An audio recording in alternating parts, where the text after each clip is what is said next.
أعوذ بالله من الشيطان الرجيم. بفضل الله بسم الله الرحمن الرحيم. الحمد لله رب العالمين، والصلاة والسلام على سيدنا محمد وعلى آله الطيبين الطاهرين.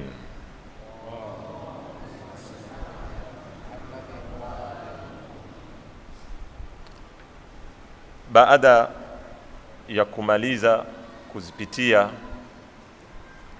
aya takriban 16 ambazo zilikuwa zazungumzia mambo tofauti kuhusu kutubul a'mal au madaftari ya amali siku ya kiyama. Katika darasa lililopita tulinena pia hapana budi tuzisome baadhi ya riwayati ambazo zazungumzia pia masala ya kutubul a'mal,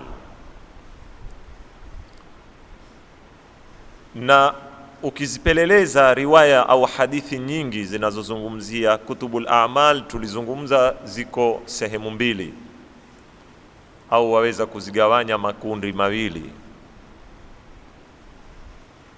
Kundi la kwanza ni zile hadithi ambazo za yakariri au kuyatilia mkazo au kuyafafanua yale yaliyozungumzwa na Qur'an, na kundi lingine kuna hadithi zazungumza fikra mpya kuhusu kutubul a'mal ambazo hata pengine hazikushiriwa na Qur'an, lakini hatutaki kuziingia kwa urefu sana.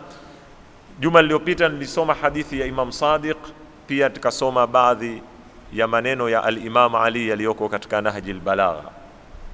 Hadithi ya tatu ambayo pia hii ni hadithi imepokewa kutoka kwa al-Imam Sadiq alayhi salam. Al-Imam Sadiq atuambia, inna Allah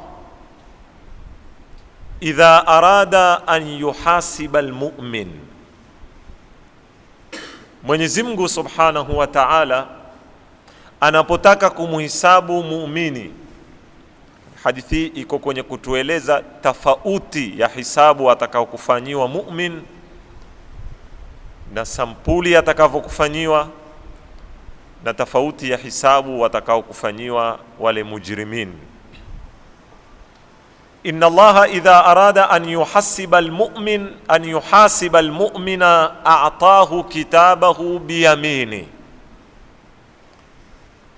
Kwanza kabla ya hisabu atamkabidhi kitabu chake kwa mkono wake wa kulia. Wahasabahu, ili ndio fikra mpya iko hapa, wahasabahu fima bainahu wa bainahu, na Mungu atamuhisabu mu'min baada ya kumkabidhi kitabu chake kwa mkono wa kulia. Hisabu itakuwa ni kati yake na yeye basi. Wahasabahu fima bainahu wa bainahu, yani fima baina al-abdi au baina al-mu'min wa baina Allah, hisabu itakuwa ni kati yao wawili. Fayaqulu abdi, atamwambia Mwenyezi Mungu mja wake, wakati uko yeye na yeye atamuita abdi kwanza, mja wangu, fa'alta kadha wa kadha, umefanya kosa hili na hili, wa amilta kadha wa kadha, na umefanya hili na hili. Fayaqulu, ajibu mu'min au abd kumwambia Mola wake, naam ya Rabbi, ndiyo Mola wangu mlezi, qad fa'altu dhalika, nimefanya. Fayaqulu, Mwenyezi Mungu amwambie, ghafartuha lak, nimekusamehe hilo kwa ajili yako. Istosha, wa abdaltuha hasanat, sio tu nimekusamehe, bali makosa haya nimeyabadilisha, nimeyatia kwenye hisabu ya wema. Amwambie nenda zako. Wakati ule mja amemaliza hisabu yake na Mola wake, watu hawakusikia kilichonenwa kwa sababu ilikuwa ni bainahu wa bainahu. Wamuone amepokea faili lake kwa mkono wa kulia na ameshika barabara endao peponi. Fayaqulu nas, watu watamke wanene subhanallah, utakatifu wa mawimba Mwenyezi Mungu subhanahu wa ta'ala. Ama kana lihadha alabdi sayi'atun wahida, hivi mja huyu hakuwa hata na kosa moja? Ama kana lihadha alabdi sayi'atun wahida, endao moja kwa moja tu peponi. Kisha Imam Sadiq arudi atuambia hii sherehe nilowapa, kuanzia kwamba atampa mja wake muumini faili lake kwa mkono wa kulia, amuhisabu kati yake na yeye, amuulize wewe umefanya kadhaa, akubali, amwambie nimekusamehe na nimekubadilishia, watu wanene hana kosa hata moja. Imam Sadiq anena wa hadha au wa huwa maana qauli llahi azza wa jalla, fa amma man utiya kitabuhu biyaminihi fasawfa yuhasabu hisaban yasira wa yanqalibu ila ahlihi masrura. Hii ndiyo tafsiri ya aya hii, na hii ndiyo maana ya hisaban yasira. Nini tunachokipata katika hadithi hii ambazo kuna fikra zimetajika ziko katika aya tulizozisoma, kwamba atapoa kitabu kwa mkono wa kulia, hizi tumezisoma. Lakini kitu kipya kilioko hapa, kwanza tukitaamali, tumetilia mkazo sana masala ya aya tulizozisoma kwamba hisabu itakuwa ayana bayana, na kwamba kila mtu ataonekana wazi hisabu zake. Hadithi hii yatufahamisha kwamba kuna kundi fulani la wale waumini wa Mwenyezi Mungu Subhanahu wa Ta'ala, ambao hata wakiwa na makosa ni makosa machache na ya kutetea, hao Mwenyezi Mungu hawakashifu mbele ya watu. Kwa hivyo kuna sampuli ya stara, na ndipo pale utawasikia watu wamwomba Mwenyezi Mungu Subhanahu wa Ta'ala, e Mola wetu tustiri duniani na akhira. Hiki ni kitu ambacho hatukukipata katika aya. Kwanza. Pili, lahaja ya uzungumzaji. Si tumesoma baadhi ya aya kwamba malaika watakapokumkabidhi mwanadamu kitabu chake watamwambia iqra kitabaka, soma wewe mwenyewe kitabu chako, kafa binafsika alyawma alayka hasiba. Hakuna mazungumzo, hakuna kubembelezwa. Lakini angalia Mwenyezi Mungu anavomtukua mja wake, tukisihi tunene chemba. Kwanza hamkashifu, kisha amuita kwa lugha ya huruma, kama ule mzazi ambaye katika wane ana kijana mtiifu, si rahisi kukosa. Siku anapokosea utamuona mzazi ule uslubu wa kumkabili mwana ule tofauti na uslubu anavyowakabili vijana wengine. Atatumia lugha, mwanangu, kwa upole, ulikuwaje wewe ukafanya mambo haya, sikutarajia kama wewe utafanya mambo haya. Lugha hii ndio anaotuonesha Mwenyezi Mungu Subhanahu wa Ta'ala, hata kukiwa na baadhi ya makosa kwa wale waja wake waumini, atazungumza nao kwa upole. Fayaqulu abdi, na nyinyi mwajua lugha ya abdi ikitumika katika Qur'ani yatumika sehemu gani mara nyingi? Angalia kwenye aya inayotuambia ya ayyatuhan nafsul mutmainna, nafsi hii ndio inaohutubiwa kwa abdi. Ya ayyatuhan nafsul mutmainna irji'i ila rabbiki radiyatan mardhiya fadkhuli fi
ile nafsi ambayo ni mutmainna, ile nafsi ambayo ni radhiyatan mardhiya, yoyo imeridhika na imeridhiwa na Mola wake. Mwenyezi Mungu ajaambia wewe wafaa ungie katika kundi la wale waja ambao mimi nawaita waja wangu. Angalia suratul Isra, Mwenyezi Mungu anapomuita mtumi wake anena subhana alladhi asra bi'abdihi laylan min almasjidil harami ila almasjidil aqsa. Amuita mtumi mja wake. Angalia Qur'ani inavyowasifu wale watu wema, inapotuambia wa ibadur rahmani alladhina yamshuna ala al-ardi hauna wa idha khatabahumul jahiluna qalu salama. Hao Mwenyezi Mungu awaita ibadur rahman. Hii ndio lugha anayozungumza naye, tena kumwambia umekosa wewe. Fayaqulu abdi, atamwambia mja wangu, fa'alta kadha wa kadha. Subhanallah. Angalia neema ya tatu sasa.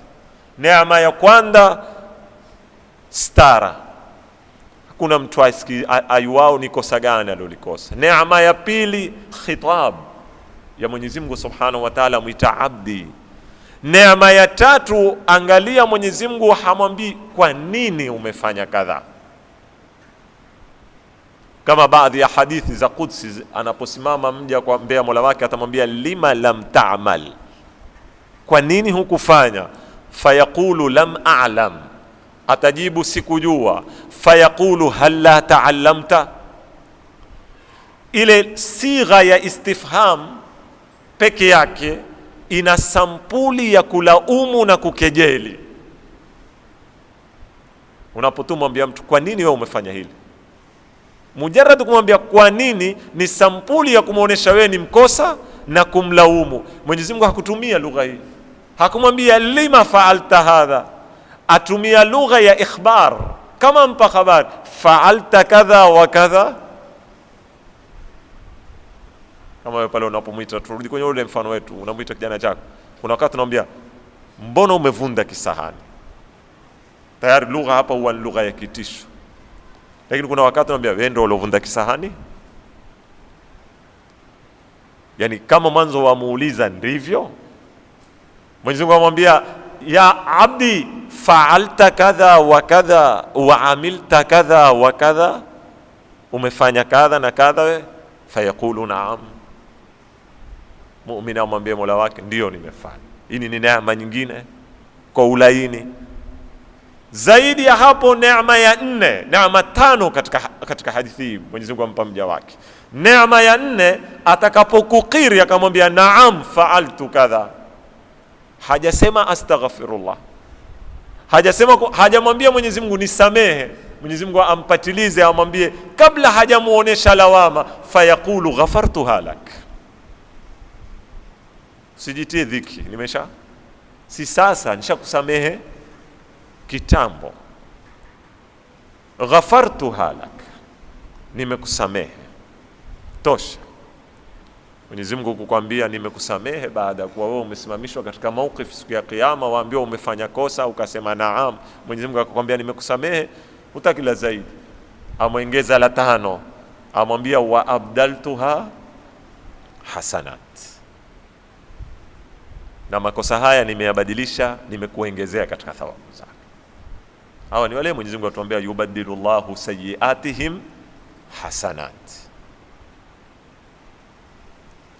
Hii ni hadithi ambayo ina mafundisho makubwa, lakini hadithi hizi mara nyingi watu huzifahamu makosa wakataka kukosoa, au huzifahamu makosa wakataka kuzitumia makosa.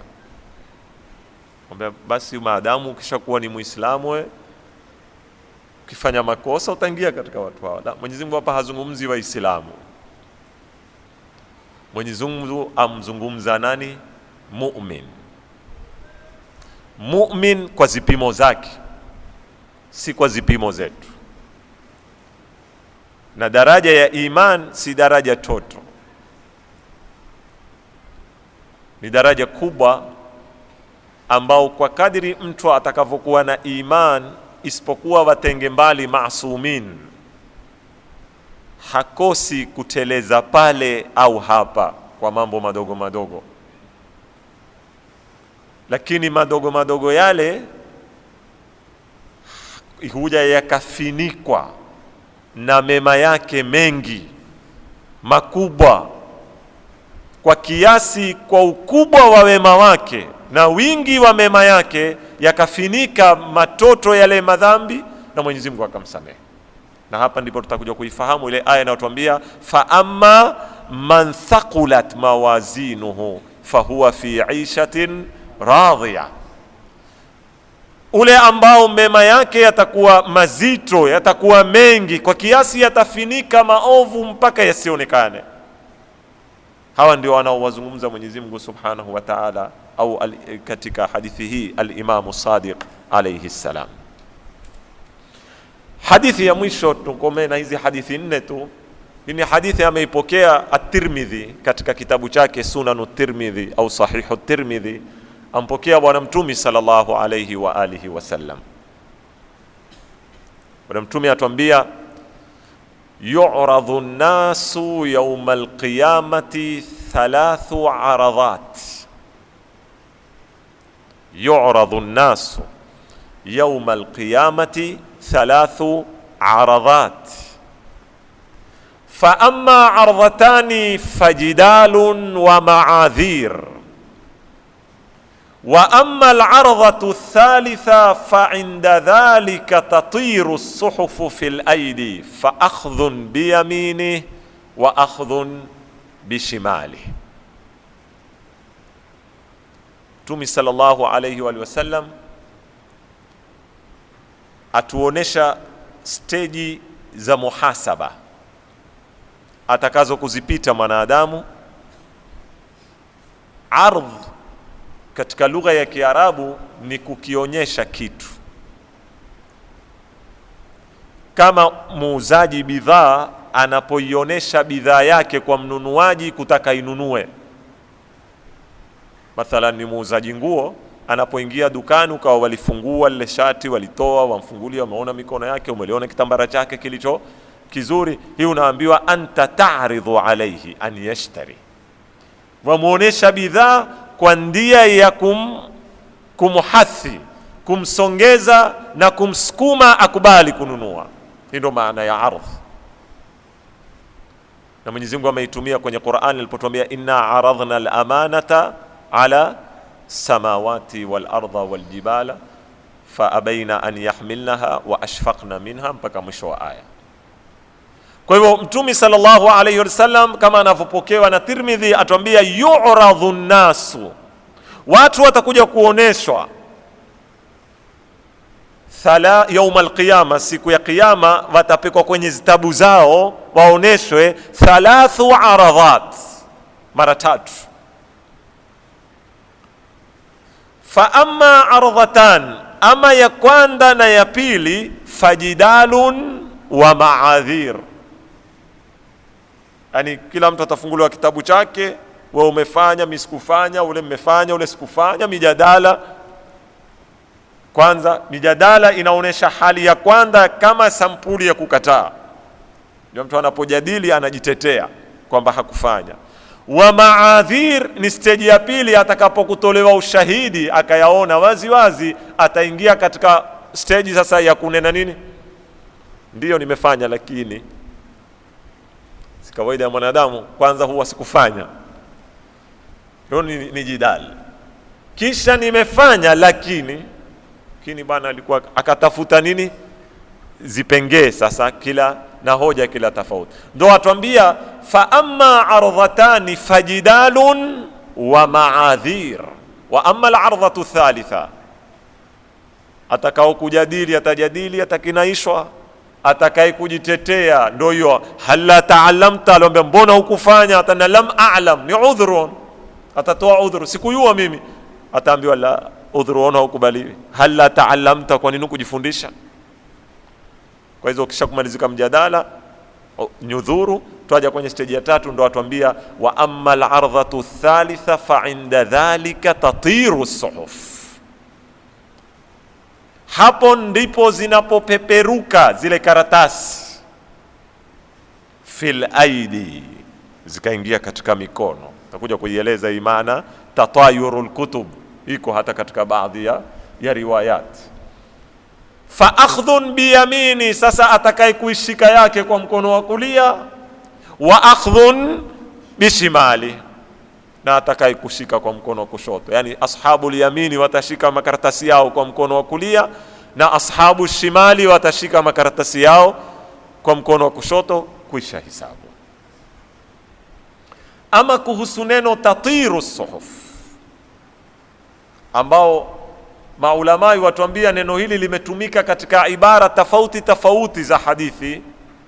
Inafahamika katika hadithi hii ni kwamba hizi zitabu, kama nilivyotangulia kuzungumza nyuma, ziko mahali katika wa idha suhufu nushirat, nilieleza ima ziko katika al-arsh kama baadhi ya riwaya zinazotuambia katika ilmu ya Mwenyezi Mungu, au katika iliyin, tukanena ni daraja, ni sehemu katika pepo ambao huhifadhiwa mafaili ya watu wema, au ni sijin, inna kitaba al-fujari la fi sijin, iko katika tabaka ya moto, zitabu za watu waovu.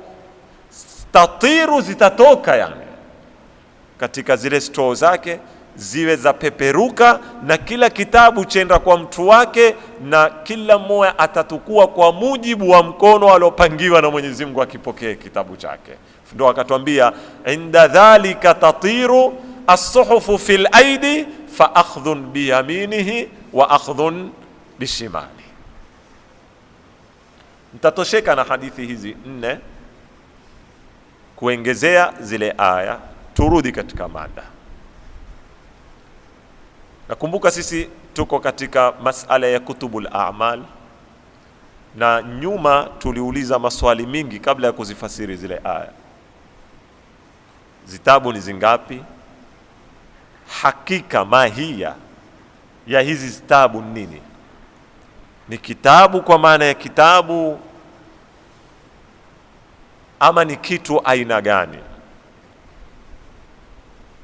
Sasa hili ndio swali la kwanza leo tutaka tulianze, tukifuatilia na maswali mengine. Kitu ambacho tunataka kifahamike kabla hatujaingia kwenye nadharia za maulamai kueleza hizi zitabu ni zitu aina gani. Hakuna shaka, kwanza fikra ya makaratasi na mabuku tuifute katika akili zetu. Kunapozungumzwa zitabu na sahaif za siku ya Kiyama, isitupitie katika khatiri yetu kwamba kule kuna mabuku na kwamba amali zetu huandikwa kwa mtindo huu wa duniani, kama kusajili hisabu ya mwenye duka ama akaunti zako katika mabuku. Hilo liwekwe kando. Kwa nini? Sababu za kimsingi naweza kukupa. Kitu cha kwanza nilikwambia tu, kila mwala ajaribu yeye mwenyewe. Ukitoka asubuhi mpaka kurudi kulala, tembea na kalamu na daftari. Kila ukifanyacho kiandike, na kila ulinenalo uliandike, na kila haraka unaoifanya iandike. Kwa siku utayaza kurasa ngapi? Kwa mwezi, kwa mwaka, kwa miaka 20, chochote utafanya. Kiovu chema, umetuli, umeketi, andika nimeketi, umeinuka. Ikiwa sampuli ya mabuku, mwaweza kunambia kila mtu mmoja siku ya Kiyama atataka lori ngapi, makontena ngapi za kuweka mabuku yake? Ikiwa kitabu chenyewe tumeambiwa mali hadha alkitabi la yughadiru saghiratan wala kabiratan illa ahsa. Siko kwenye kujadili uwezo wa Mungu kuandika, la, siko hapo. Siko kwenye kujadili uwezo wa mabuku kuwetwa, siko hapo. Yote yawezekana, lakini tu nauliza ni mabuku mangapi? Kisha jiulize, utakapokuambiwa iqra kitabaka, umetewa kontena 3 zako na ule kontena 3 zake na ule kontena 3-4 zake, ni mafaili kutoka na miaka 15 ulipobalighi mpaka siku ulipokufa. Umekufa na miaka 60, 70, 80, tarikhi yako yote na kila ulichokifanya. Wataka muda gani kusoma? Pale malaika watakapokuambia iqra kitabaka kafa binafsika alyawma alayka hasiba, kisha ingezea.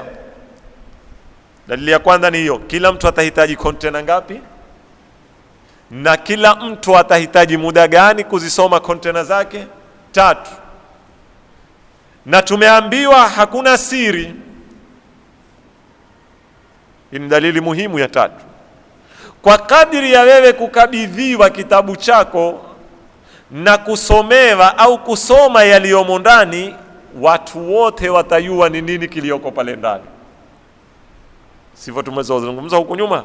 Tukifuata hadithi ya Imam Sadiq tutatoa ile kundi chache la waumini, na wao ni qalilun min ibadiya ash-shakur. Ni wakati gani kila mtu atapata kumaliza faili zake asome na za wengine, ili ajue kila mtu ya mwendani wake? Na hao wengine wangapi? Si kwamba watu 10 wala ni 20 wala ni 1000 wala milioni.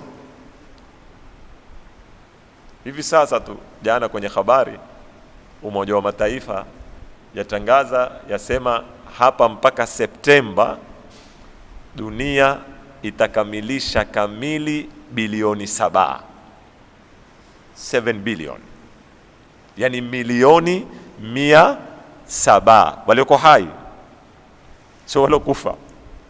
Hapa mpaka Septemba wametoa population ya ulimwengu, ambao huku nyuma alikuwa hisabu ikipijwa ni 6.23 tukaenda 6.4, yani 6 billion na .3 na .4.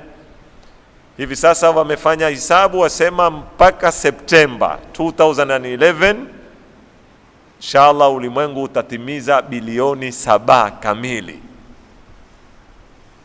Na tabani wao washafanya hisabu, wameshatarajia hapa mpaka Septemba kutakufa watu wangapi, wamekisia na kutazaliwa wangapi na nini. Tabani wakikwambia bilioni 7 haimaanishi ni lazima ishuke bilioni 7, waweza kuzidi 1000 wakapungua 1000, ni hisabu takribi. Sasa ikiwa walioko hai tu sasa yao ni bilioni 7 kutoka Adam mpaka jana mangapi? Na kutoka Septemba mpaka ila an yaritha Allahu al-ardha wa man alayha, hatujui kiyama ni lini, mangapi?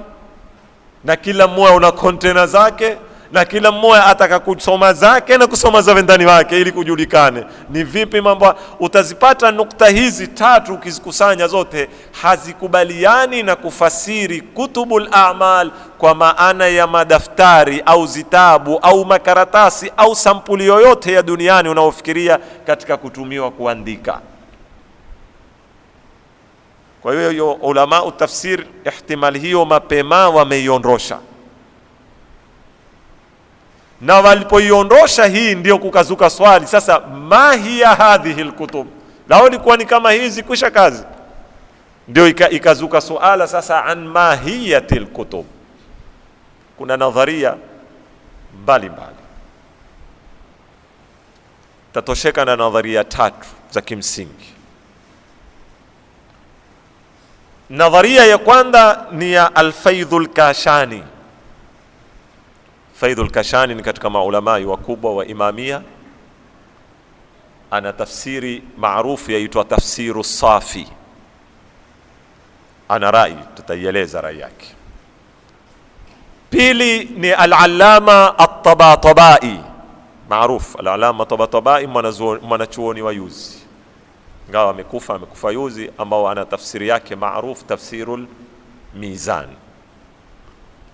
Pia katika rai ya pili aloizungumza Tabatabai ameitaja Al-Alusi. Al-Alusi pia ni katika maulamai wa ahli sunna mufassirina wakubwa, ana tafsiri yake anaita Ruhul Maani fi tafsiri al-Quran. Tabana Alusi takuja kueleza maneno yake, wamekubaliana kiasi fulani na Tabatabai, ingawa kisha yeye amekwenda ndia nyingine. Rai ya tatu ambayo nitamaliza nayo ni rai ya Ayatullah Sheikh Nasir Makarim Ash-Shirazi, wa huyu uko hai sasa hivi, ana tafsiri yake yaitwa tafsir maudhui Nafahatul Quran. Faidhul Kashani asemaje? Faidhul Kashani asema inna kitab al-a'mal, maneno yake na yanukuu alivyoyazungumza katika tafsiru Safi. Inna kitab al-a'mal, hiki kitabu kinachozungumzwa kwenye Qur'ani cha amali, suhuf, kutub, haikusudiwi maana yake ya kilugha. Anena inna kitab al-a'mali huwa kinaya, ni fumbo.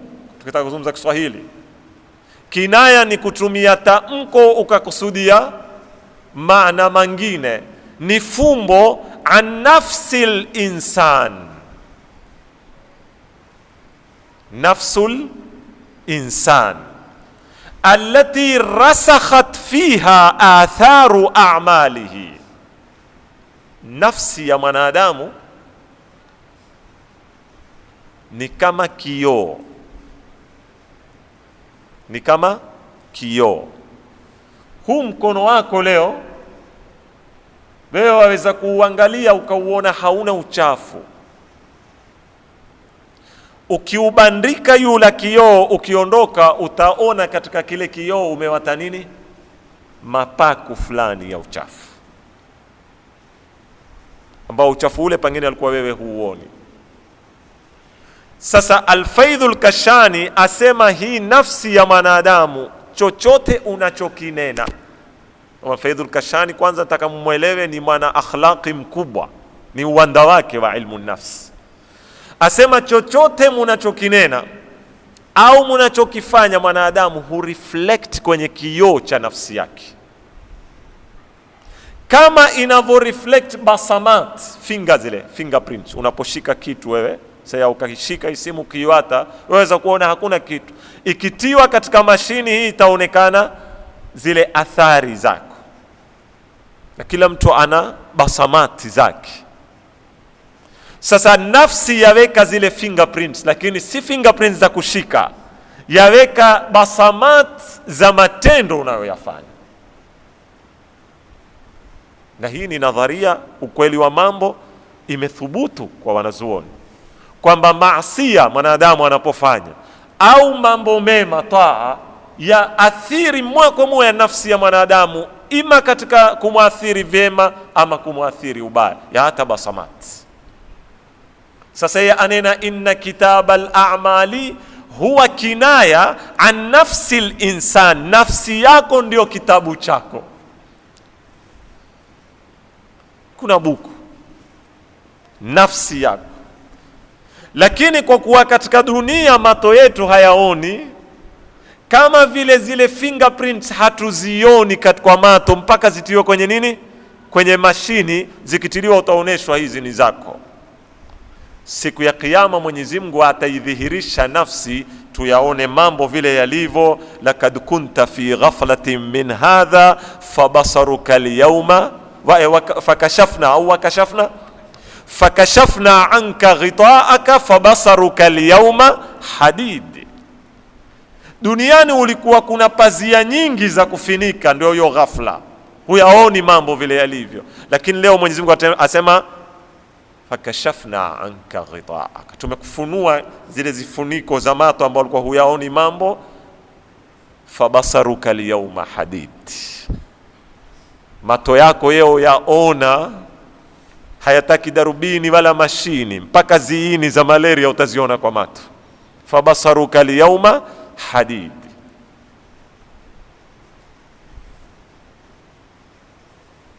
Sasa kwa nadharia hii anamaanisha nini Al-Faidhul Kashani? Faidhul Kashani atuambia zitabu za amali au kitabu cha amali, kila mtu ni nafsi yake ambayo imechapishika ndani yake, imefotokopi athari za amali zake.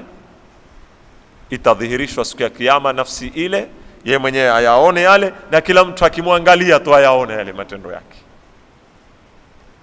Na ndio utakuja kuona maana kila mtu mujarrad wa kumuona mwenzake ashamjua mambo yake. Nafsi yaonesha fabasaruka al-yawma hadid. Hii nadharia ya Faidhul Kashaf. Je, tutaweza kuikubali nadharia hii? Bila shaka kimsingi wa kiakhlaq hii ni nadharia imethubutu, na kusudia kwamba mwanadamu anachokifanya cha athiri cha hata athari kwenye nafsi zake. Na ndio utakuja kuzifahamu zile hadithi kwamba mtu waliyadhu billah akitumia ulevi, akinwa tembo, wengine wamekwenda kuambia hatakabaliwi swala za miaka 40. La, si maana hiyo. Athari za ulevi, swanyi talabatul ilmi, kama mtu ataka kuyasoma mambo haya apate ushuhuda wa wataalamu, pata kitabu cha al-allama al-Sheikh Muhammad Taqi Falsafi, anakiita at-tiflu baina al-wiratha wat-tarbiya. Amzungumza kijana baina ya sifa anazozirithi kwa wazazi na malezi anayoyapata, akuonesha athari mpaka ya baadhi ya zakula akila mama zinavyoathiri nafsi ya kijana aliyoko matumboni na mpaka atakapokuzaliwa na mpaka atakapokukua. Chakula aina fulani, mama wakati akiwa na mimba akashtuka kwa jambo lolote, ukamshtua ama akashtuka, wasema ni hatari kubwa sana ya kinafsi kwa kijana aliyoko matumboni, yaweza kumsababisha ule kijana katika maisha yake kuwa hawafi. Kuna alaka gani zitu kama hizi? Allahu wa Rasul alam. Na utakuja kupata Uislamu leo hao wanaozungumza masala hizi jinati, na kwamba mwanadamu zile khalia, zile cells zinazotoka kwa babako katika mani yake yakaingia yakakuunda wewe, yanukuu yagurisha sifa zote zilioko kule kuzileta huko. Hayo Mtume ameyazungumza kabla ya karni 14. Na mara nyingine sifa hizi zaweza kugura zizazi zitatu, aweza kutoka babu wa 6 zikadhihiri sifa zake kwa mtoto wako asitukue kwako, ikiwa jinati zake zina nguvu zaidi. Yule alikwenda kwa Mtume kumshtaki mke wake, amwambia mimi mweupe, mke wangu mweupe, mbona tumezaa kijana mweusi? Mtume sallallahu alaihi wasallam alikuwa ameanza kumshuku mke wake kwamba yaonekana huyu kijana si wangu. Maneno maarufu ya Mtume aliponena al-irqu dassasun, nadharia ya kwanza ya asisi inaoitwa kanuni al-wiratha. Alimuuliza, rudi nyumbani ukaulize katika mababu zako kuna mmoja alikuwa na rangi hii upande wa mamako ama wa babako? Nenda kaulize tarikhi wazazi wako. Ule akirudi akiuliza akaambiwa sijui babu yake fulani alikuwa namna hii. Aliporudi kwa Mtume ndo akamwambia basi huyu ni hoyo, al-irqu dassasun. Mtume ametumia neno la irq, na irq ni mshipa ambao leo ndio hii wanaoita jinatis za dassas, za penyeza na zaweza kuruka kizazi baada ya kizazi. Tusitoke kwenye mada. Ninachotaka mimi ni athari za kinafsi kupitia matendo anayoyafanya mtu. Hii imethubutu katika ilmu al-akhlaq. Lakini hatukubaliani na Faidhul Kashani kwamba kutubul a'mal, sio tuikataa nadharia yake kwamba kutubul a'mal inayokusudiwa hapa ni nafsul insan. La. Kwa nini? Kwa sababu nadharia hii ingawa ni kweli yo wenyewe, lakini haiowani na aya zinazozungumza kutubul amali siku ya Kiyama. Dhahiri ya aya zatuambia sisi, tukichukua mufradat, wa amma man utiya kitabuhu biyamini wa amma man utiya bishimali. Sasa ikiwa ni wewe, nafsi yako ni wewe, hakuna mughayara, hakuna taaddud, hakuna cha kupewa na cha kupokea. Kwa hivyo wewe una kitu wapoa, na unapopoa kitu ukapokea, ni kwa maana kile kitu si wewe. Wa ila ikiwa ni nafsi yako ndiyo yaonesha yale uliyoyafanya, ima ni mazuri au ni mabaya, hakuna maana ya kupewa. Na lugha wa mfano wa hizi pia malaika kuandika, ingawa ataijibu hiyo baadaye, kiraman katibina, kwamba wakizee huandika. Haitaki kuandikwa ikiwa ni zitu itakuwa wewe mujarrad wa kutenda za chapika katika nafsi yako, hakuhitaji raqibun wala atid. Na nyingi katika lugha tulizozungumza, wa idha suhufu nushirat inna kitaba alfujari lafi al-abrari lafi aliyin. Ikiwa nafsi, yani kwa maana watu wataitwa motoni, ndio wao wako motoni na zitabu zao ziko motoni. Kwa ufupi, ukifuatilia mufradat zilizotumika katika aya hazikubaliani na nadharia kama hii. Hapa ndipo Tabatabai akaja na nadharia ya pili.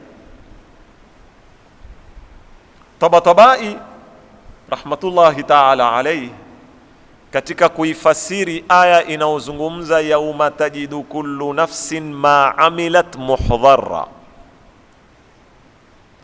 siku itakapokupata kila nafsi. Angalia ni uzuri hiyo aya, mwangalie Tabatabai waondoka wapi katika istidlal. Yauma tajidu kullu nafsin, siku itakaokupata kila nafsi, ma amilat, kile ilichokifanya, muhdharan, kiko mbele yake, imehudhurishwa mbele yake.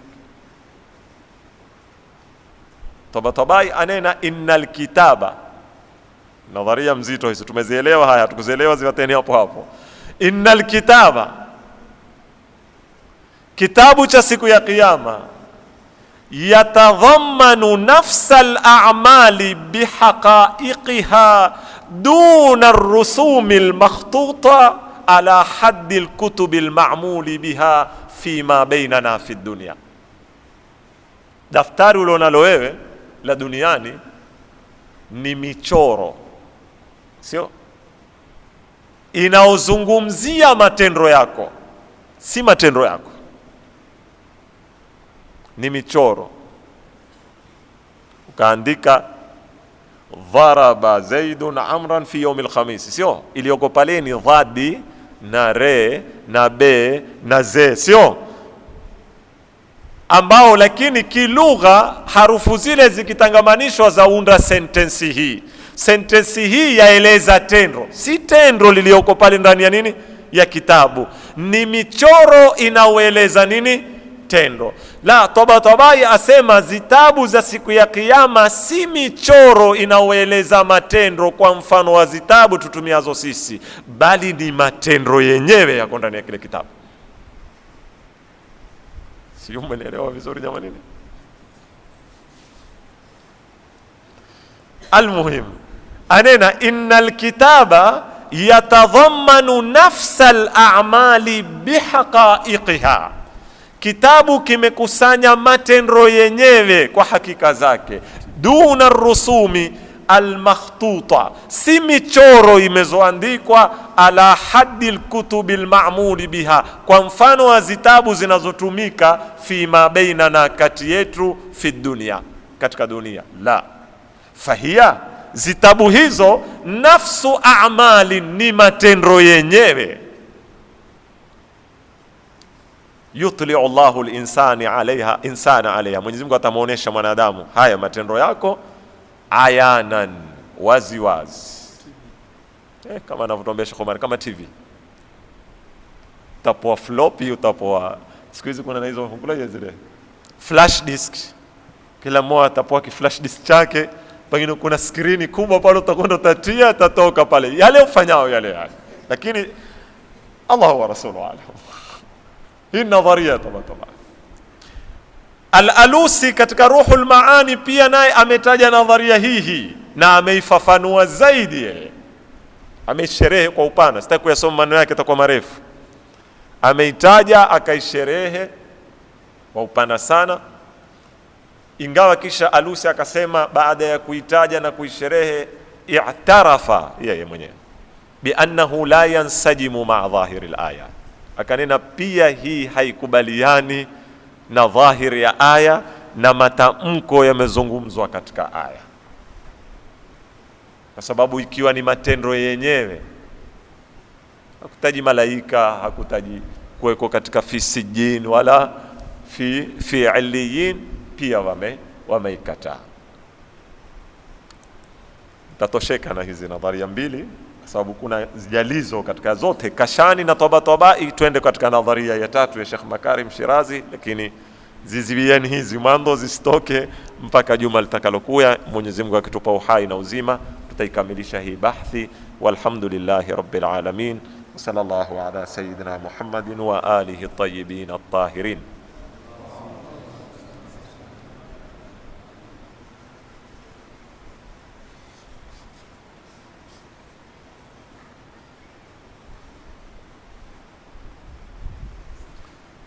Naam.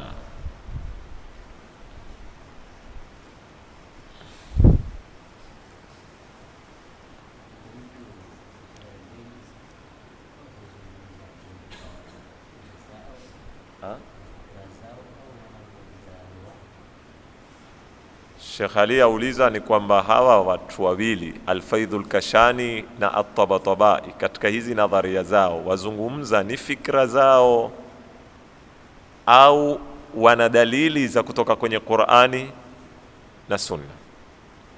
Bila shaka si fikra zao, ingawa pia hawana dalili kwa sampuli tunaotarajia sisi, kwa maana kuwe na hadithi wazi wazi yazungumza maneno haya au aya wazi wazi. Dalili inayotumiwa zaidi hapa ni istidhar, na mimi nafikiri Tabatabai hasa bata masala Faidhul Kashani, Tabatabai angalia ameibuni wapi hii nadharia katika yawma tajidu kullu nafsin ma amilat muhdharra, ma amilat yani mutaallaqu alwujdan huwa wa mutaallaqu alihdhar ni nafsu alamal. Yawma tajidu kullu nafsin, siku itakao kupata, maf'uli wa kitakachokupatwa ni nini? Maf'uli ya tajidu ni nini? Ni ma amilat, alilolifanya tendo lenyewe, muhdharra litahudhurishwa. Kwa hiyo Tabatabai astadhhir hapa hakutokuya maandishi yanayoelezea matendo, yatahudhurishwa matendo, na kuna aya nyingi ambazo zaeleza tajassumul a'mal, yani ambao baada ya bahthi hii tutaingia kwenye bahthi ya tajassumul a'mal ambayo aibuni juu yake hapa.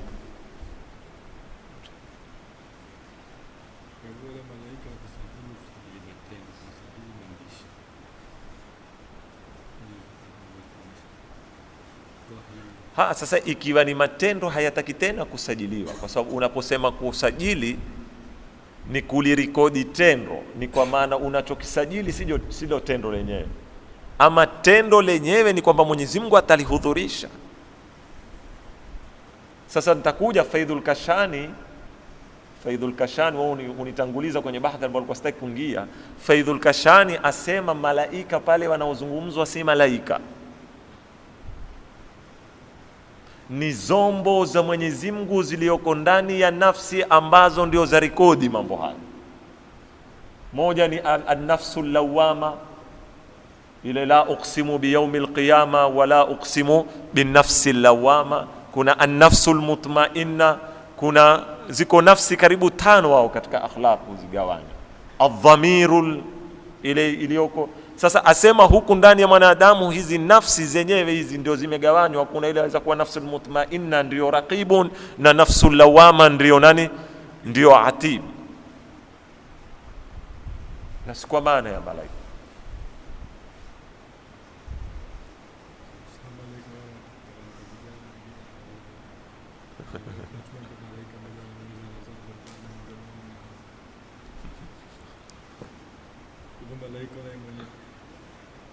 La, hiyo swala yako haiwezi kuwa ni suala, kwa sababu si lazima kila lifanyikalo duniani lilofanywa na malaika. Kuna mengi yafanywa yapitika duniani na malaika hawana daur.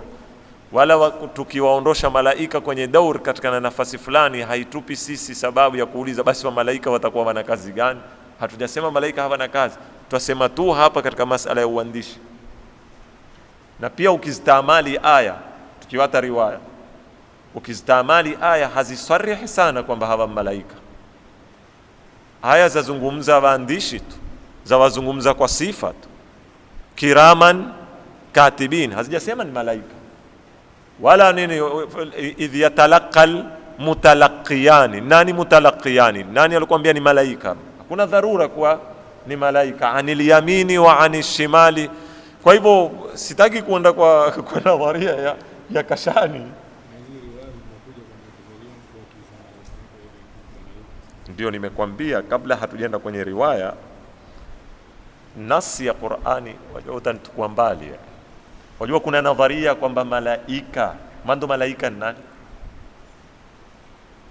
Kuna baadhi ya ulamai wasema malaika ni nguvu za Mwenyezi Mungu zinaoendesha huu ulimwengu ambazo hatuzioni kwa mato. Kwa hivyo yaweza kuwa leo power fulani iliyoko mahala fulani na ufanya kazi katika huyo malaika, ni taqa,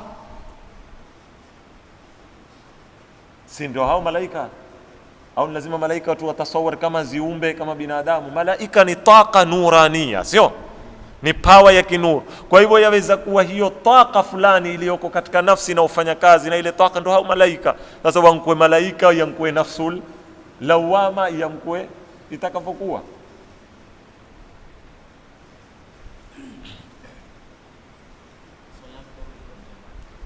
Naam.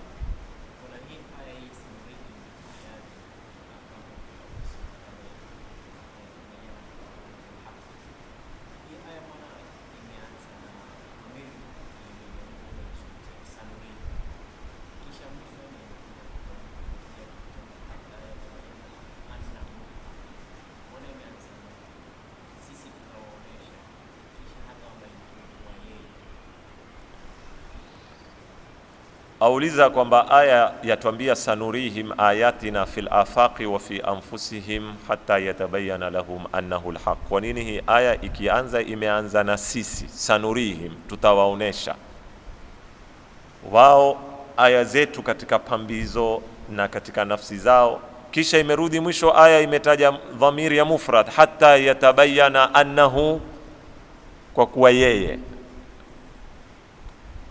Taban, kwanza suala lako wewe umejenga kwamba ile dhamiri yarudi kwa Mungu, ambao hiyo ni awwalul kalam. Dhamiri yarudi kwa Mungu au yarudi kwa Qur'ani au yarudi kwa Uislamu au annahu alhaq.